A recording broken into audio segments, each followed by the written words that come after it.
ఈరోజు క్రమశిక్షణ కమిటీ 2.5 గంటలు కూర్చొని కొన్ని విషయాల మీద నిర్ణయం తీసుకోవడం జరిగింది.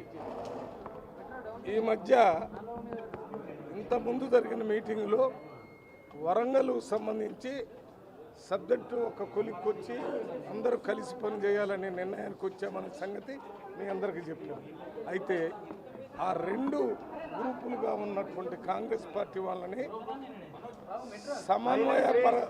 సమన్వయపరచడానికి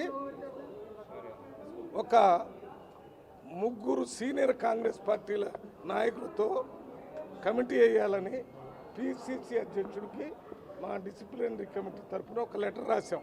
3 సీనియర్ నాయకులతో వేస్తే అక్కడ ఉన్న 2 గ్రూపుల నాయకులతో మాట్లాడి సమన్వయపరిచి పని చేసుకుంటానికి బాగుంటుందని అదొక నిర్ణయం చేశాం.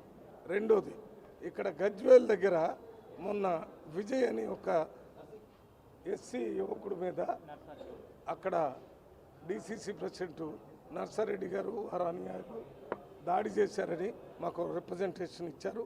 వారితో పాటు వేరే వాళ్ళు కూడా వచ్చి ఇచ్చారు. ఆ రిప్రజెంటేషన్ మీద చాలా వివరాలన్నీ తెలుసుకున్నాం.